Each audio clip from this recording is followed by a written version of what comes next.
আরজি করের ঘটনায় এখনো পর্যন্ত অন্যতম অভিযুক্ত সঞ্জয় রায়, সিভিক ভলেন্টিয়ার। এছাড়াও বারবার আঙুল উঠছে সিভিকদের উপরে। যেমন কিছুদিন আগেই সিথিতে যখন রাত জাগো কর্মসূচি, সেখানেও মদ্যপ অবস্থায় এক সিভিক এসে ব্যারিকেডে ধাক্কা মারেন বলে অভিযোগ।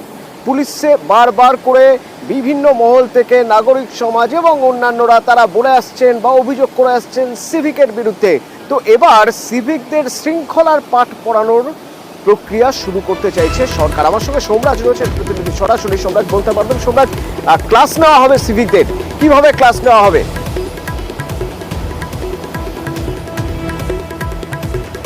দাদা, একদমই সিভিক ভলেন্টিয়ারদের শৃঙ্খলা পাঠ দেওয়ার সিদ্ধান্ত নিয়েছে রাজ্য সরকার। ইতিমধ্যে রাজ্যের মুখ্যমন্ত্রী মমতা বন্দ্যোপাধ্যায় এই নির্দেশই দিয়েছেন রাজ্য পুলিশের ডিজি রাজীব কুমার এবং কলকাতা পুলিশের পুলিশ কমিশনার বিনীত গোয়েলকে। সম্প্রতি যে বৈঠকটি হয়, মুখ্যমন্ত্রী মমতা বন্দ্যোপাধ্যায় একটি বৈঠক করেন, সেই বৈঠকে এই সিদ্ধান্তের কথা জানানো হয় বলে নবান্ন সূত্রে খবর। মূলত সিভিক ভলেন্টিয়ারদের শৃঙ্খলার পাঠ দেওয়া হবে, তার জন্য ৪৫ দিনের বিশেষ প্রশিক্ষণ হবে।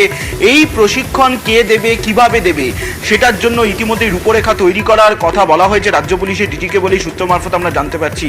কিন্তু এখানে মূলত তারা চাকরি করাকালীন কিভাবে শৃঙ্খলা মানবেন, কিভাবে আইন শৃঙ্খলার দায়িত্ব সামলাবেন, কিভাবে তারা সাধারণ মানুষের সঙ্গে কমিউনিকেশন অর্থাৎ ব্যবহার করবে, গোটা বিষয়টাই শৃঙ্খলা আকারে পুলিশের তরফে পাঠ দেওয়া হবে। এবং এর জন্য জানুয়ারি মাস থেকে এই প্রশিক্ষণটি শুরু করা হবে।